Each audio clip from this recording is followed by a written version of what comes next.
What's going on, everybody? Jeremy with Detroit Tech. At this point, it's probably no secret I love headphones. And what better way to listen to music and videos than when you live in an apartment? Today, we're going to talk about the AKG K7xx MASSDROP Red Edition. Now, true to MASSDROP fashion, these recreation headphones come in cheaper than their original counterparts, and with the limited edition tag, you get to make them a little bit more desirable. But do they live up to the hype?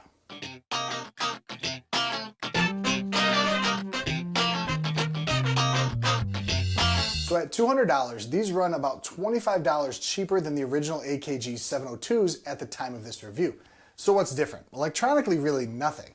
These Red Edition obviously is red and black instead of the standard black and white. The form factor, pretty much love it or hate it. They're not your standard looking cans.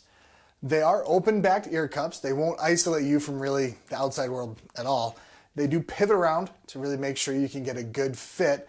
And man, these things are huge. I usually go for the oblong ear cups so my ears fit better, but these are just so big it doesn't even matter.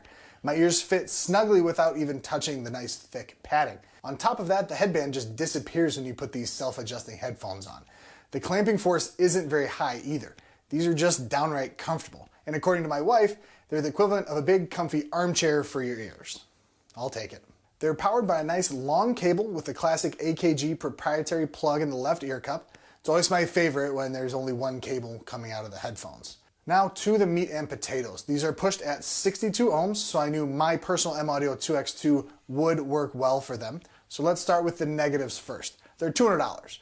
No, doesn't really sound that bad considering some of the headphones out there, but if you saw our earlier video about the Status OB1s, you know that I would put those $80 pair of headphones against any $200 and under cans. But that's really the only negative thing I have to say about these. The K7xx's do not disappoint. They're open-backed, so you won't get sound isolation and anyone near you will hear what you're listening to.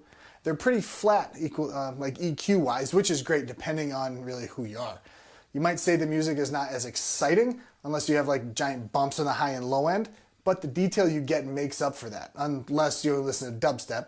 But even then, there's really a lot of information in the mids and high end, and these have great stereo separation as well. They produce a great detail in the long reverb tails that you wouldn't hear in many other headphones.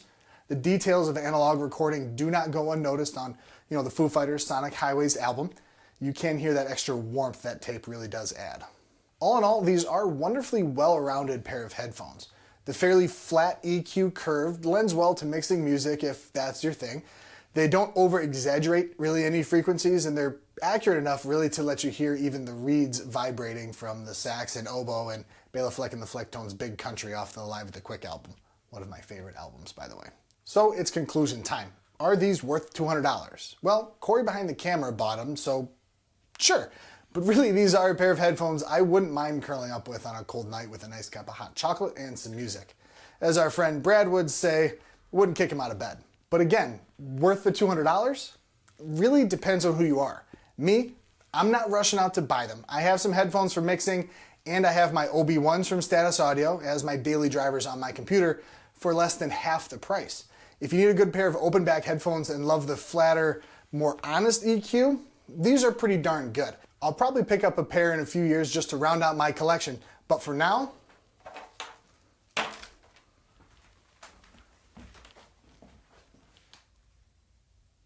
so thanks for watching, everybody. If you liked the video, hit that thumbs up and subscribe. If you got offended by the dubstep comment, hit the thumbs down. Let me know in the comments below what you think about these headphones, or really if you think I'm crazy for just sticking with my $80 headphones. We'll see you in the next one.